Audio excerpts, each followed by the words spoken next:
What's up, everybody? Welcome back to another deck profile here on TCG University for the card game UniVersus. My name's Tam, and today I'm going to be showing you through the Water King deck that I played for the Retro Round 2 Campus Championship. What's Retro? Good question. Jasco's decided they want to do an online tournament where they are taking every single set that Jasco's ever printed, starting with Red Horizon all the way up to our most current recent set, and putting it into a big online event for you to play. So we here at TCG University decided to arm the good people with as much knowledge about the cards that they can play or the cards that could exist inside the format, so that everybody is on the same playing level as all the old guard are. So with that said, let's go ahead and jump into the King profile and see what choices I made. All right, so before we jump into the profile, a big thing. So the tournament is going to be played online, and we're playing with paper cards.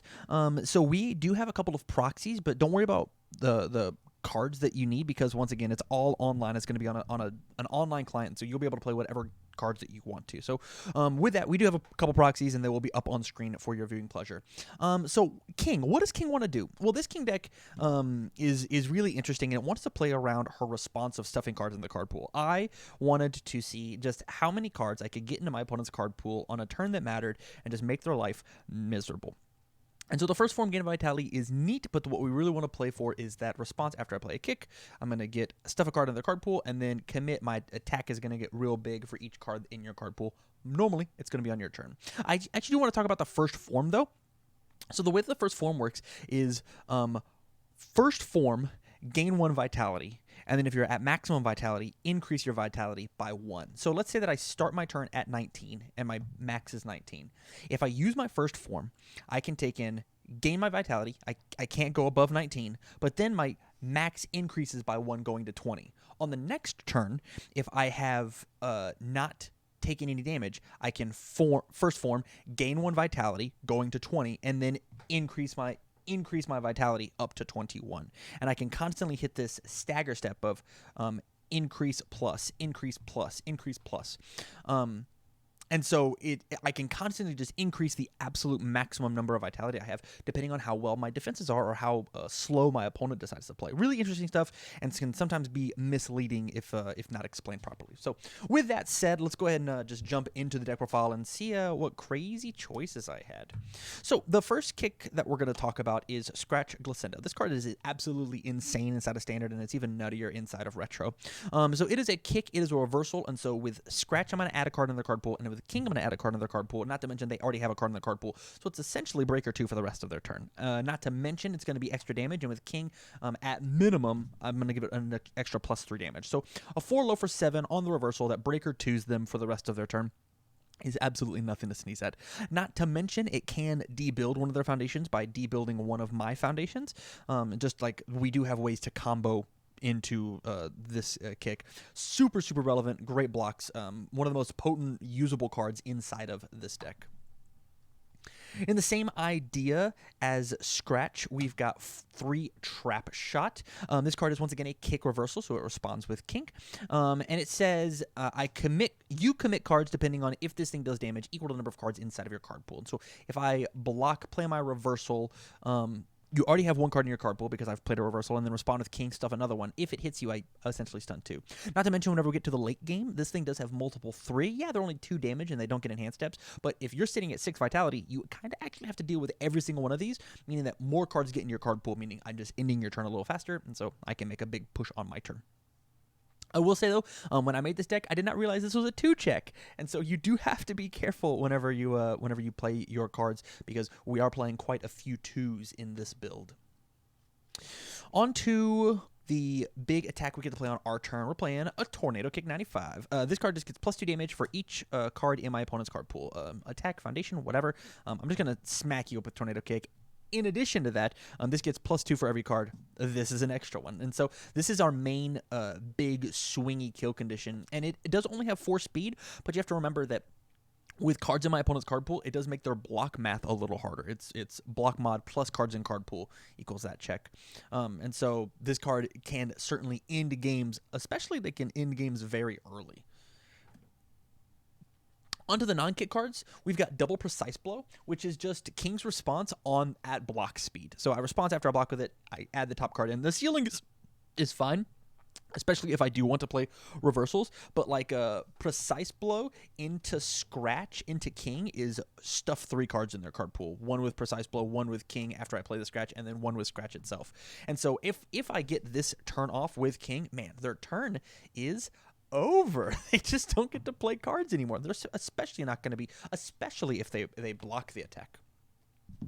Up next, one of the big power cards that we're playing is 3 Rose Whiplash. 9 low for 9 is nothing to sneeze at. Not to mention it picks up a reversal from my discard pile to my hand. Really easy to add this Scratch back so I can start playing more card pool stuffing abilities. Or Trapshot is also a reversal, so I can pick up also another really strong card. And its gain 4 works really, really well with King's first form. And the last attack that we're playing, we don't actually have any of these, is 3 Blazing Storm. This card just debuilds their card into their card pool with the Water Enhance. It gets a little bit of extra damage, and so it's basically King's ability without having the response. Once again, it is another 2-check like Rose Whiplash, like Trapshot, so be careful whenever you're building stuff. But this card just puts in a lot of work and puts in a lot of really easy pressure that my opponent is forced to respect. Onto the actions. We are playing one of the most powerful actions inside of the water combo builds. We're playing for Yin and Yang. This card is either respond, pick up, Scratch, and stuff their card pool with King, or if I already have one in my hand, I block reversal, play my Scratch. If you if you block with Precise Blow, respond, play Scratch, stuff 1 with King, and then respond with Yin and Yang to stuff 2 more. So Precise Blow added 1, King added 1, Yin and Yang added 2, Scratch added 1. We've added 5 cards to their card pool. They don't get to play the game anymore. Their turn is over, and all you did was use 3 cards, and then not to mention once you've used these cards, I commit King for an extra 6 damage. And so this 4 damage Scratch is now a 10 damage Scratch, which is like, half of everybody's life total. In the same idea of Yin and Yang, we're playing 4 Prepare to Fight. Prepare to Fight is multifaceted, and not only Yin and Yang picks up cards, but this card just like shuts off entire kill turns.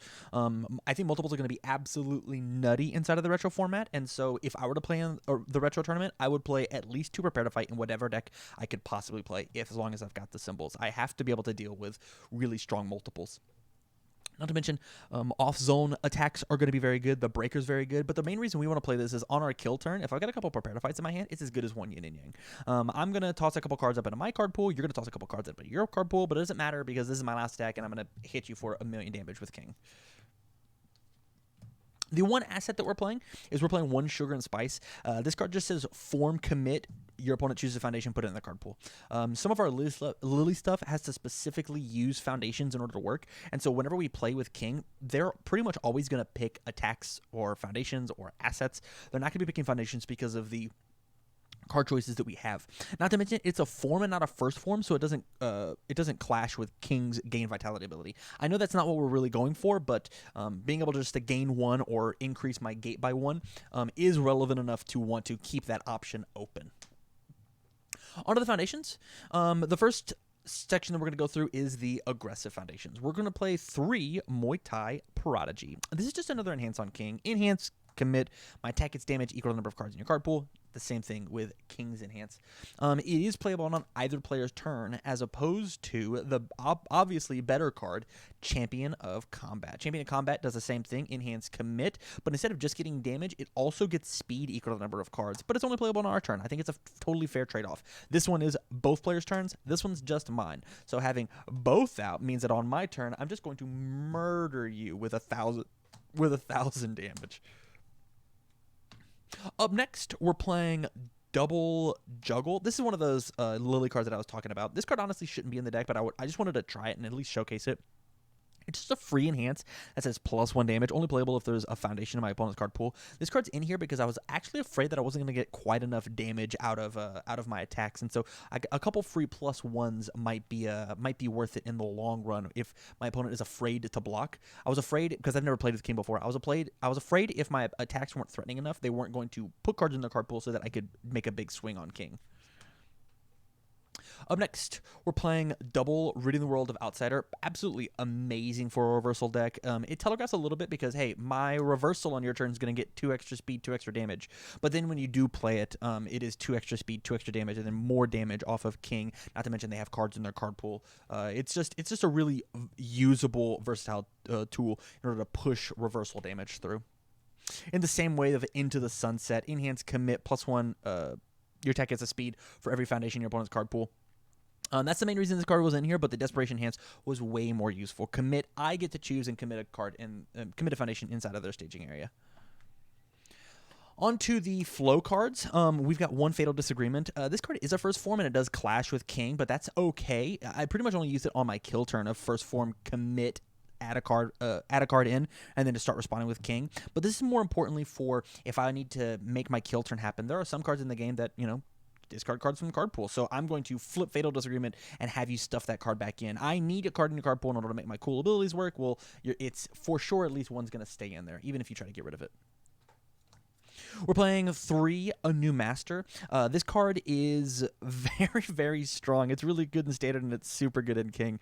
Depending on the cool combo pieces that you have, and depending on how greedy your opponent is with their momentum, you just get to stuff extra cards in their card pool for pretty much free. On your attack, you can commit it as long as they have 2 momentum, and then stuff a card. It has to be on your attack. I almost cheated during the campus championship with it, or you can destroy it at any time and stuff one.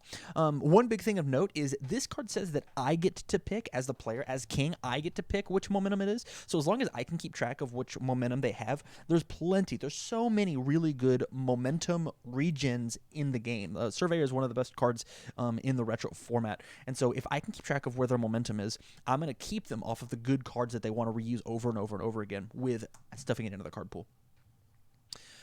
This probably isn't the appropriate time job-wise to talk about this card, but it does work with a new master. Jolly Bloomie is incredibly strong just because of the enhanced commit, add the top card into their momentum, and then with a new master, or even better with Scratch, I can make use of that momentum, as well as a little disruption of enhanced destroy playable committed, get rid of that momentum.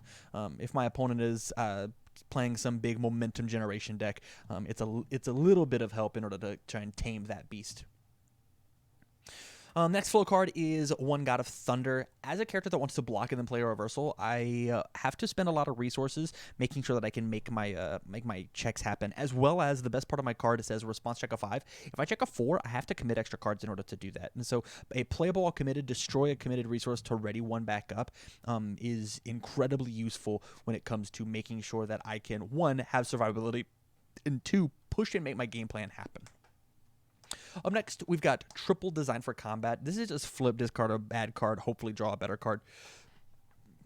Honestly, the card doesn't need to be in here, but it's really hard to pass up a 1/5/2 mid block that has a very good proactive ability of, hopefully get myself out of a sticky situation. Like flip, discard a card, draw into a yin and yang just feels absolutely fantastic. It's such a good value trade, but there's some times where you discard and you draw and you get into a bad card. So it really is player preference. And it combos really well with Balance Fighter. This card says once it's discarded, you draw a card. So it could be discard a card, draw 2 if the card you discarded was Balance Fighter. But the more important part about this card is actually response, return its speed to printed. With cards like Missile Launcher and multiples being all over the place, I want to be able to respond and commit, put it back to printed, make sure my block happens with God of Thunder already at back up, and then I get to block and do some more cool stuff. This card is absolutely fantastically hyper important. You have to play this card if you're playing in the retro format. It's so good. Just like this one, Ophidiophobia, another really good defensive ability. Just flip if this attack is blocked, it deals no damage. Fantastic as a 7 hand size and 19 life, sometimes 20, sometimes 21 vitality character. It just makes me feel really good being able to half block with a yin and yang and then play my reversal, stuff their card pool. And man, that was indeed an 8 damage throw. It's not going to deal anything. Up next, we've got the boys back. High Seas Adventure, what a format-defining card, and we get to have it back inside of Retro. Response remove, after an attack, mine or yours is played, it gains Flash. Works really well with King whenever they're in the danger zone. I can respond, play my reversal, stuff them a card, give it the Flash keyword, and now they don't get the chance to play their own Ophidiophobia, or give it minus speed, or minus damage, or whatever, how they're going to interact with it. I'm going to stop it. Or even better, you play some really nutty card like a Coffee Samba or a Hellfire Impalement, I'll flash it, block, reversal, stuff your card pool. Maybe I traded my one removed foundation in order to just end your entire turn, or at least make your turn so abysmally hard that you don't end up killing me. The next and last defensive piece we have is Fulfilled in Battle. Fulfilled in Battle is just response commit after I block with one of my really cool attacks. I get to add it back to my hand. The 3 targets that I have with this are, and I'll get to them quick, Precise Blow, Tornado Kick, and Trap Shot. So with Precise Blow, this is just I'll add a card to your card pool, hopefully reversal you, make it a big play. And this is such a really good tool on defense that adding it back to my hand at the start of my turn is at the end of my turn is really, really strong. Tornado Kick's one of the best options that I have on my turn, and so being forced to block with it feels really bad. But whenever I have Fulfilled in Battle, I just get to pick it back up. And then lastly, with a Trap Shot, it turns my 3 mid block into a 1 mid block, essentially, because if we want to do some shady math, as well as this feels really good on my turn, and it might be the thing that ends their turn because they know I'm going to be picking the Trap Shot back up, or conversely, it might be the thing that makes them push in a little further, and if I have more defense, I have more ways to block it, then they're going to tap themselves out, they're going to commit themselves out, and I pick up the Trap Shot and then kill them with it anyways. It's you kind of show your hand a little bit, but if your hand is strong enough to survive it, I mean, we might be the thing that gets there. Up next, we've got Double Short Fuse. This card could probably be in the flow category, but it's more of after my opponent partially blocks one of my attacks, I'm going to seal it. There's so many good cards. Like, we even thinking about, we've got Prepare to Fight, we have Yin and Yang, and there's so many good cards on the to block on with my opponent's turn that just sealing it and getting it out of there might be the thing that is important to have happen. My next disruptive card is Malfaux Station. My character says response check of 5. So if I check a 4, I can just commit Malfaux Station. It was committed at a cost. Not only do they stuff a card because I fulfilled my ability, but now they also commit a card because of the static on Malfaux Station, as well as just a little bit of stun deterrent. Up next, we've got Double Caught Red-Handed. There's way more cards in the game, and if there's more cards inside the format, that means more people are going to want to draw them. Things like Hellfire Impalement, things like Trinity Geyser, just these, stop it. It gets them caught red-handed. Hilarious, I know. But it's just a flip in order to make that happen, so now I can just commit it for King's Effect, or honestly, just to block more cards. And then the last disruptive card that we're playing is Double Ageless Wise. There are a ton of destroy effects, so there's a ton of remove things from foundations. Even Blazing Storm in our own deck does this. And so I think this card is one of the cheapest, most widely used foundation removal answers. Self-destruct exists inside this format. And it just a simple flip to stop my opponent's self-destruct means that they're not allowed to play that card against me. It does not feel good to play Ageless and Wise, or to not play against Ageless and Wise as a destruction deck. All right, and so there you have it. This was King One Dot. This deck was absolutely a blast to play. I think she might be, with a little tweaking, I think she might be a deck that I would highly consider playing, and I really suggest that you play her. It can make your opponent feel abysmal to have their card pool stuffed with a bunch of trash. You stuff their card pool with a bunch of trash, and then you punish them for it. You don't let them play the game. Sounds really fun and interactive. If you like this deck, make sure you check out all the videos that we made, all of the other profiles, as well as the matches for these retro events. And if you want to catch the events live, please go to twitch.tv/TCGUniversity. Follow out there, and make sure you get the notifications for whenever we play games, not just UniVersus, but any other card game under the sun. And then lastly, if you want to talk to me about your really cool King deck, I'd love to hear it, and so would the rest of the TCG staff and student body. So go out and support us at patreon.com/TCGUniversity. Sub out there at the $1 level, get access to the Discord, and tell me all about your really cool King deck. You got another symbol, you got a cool water build. I would love to see it, and so would the rest of us. So from all of us here at TCG University, thank you very much for watching, and stay learnt.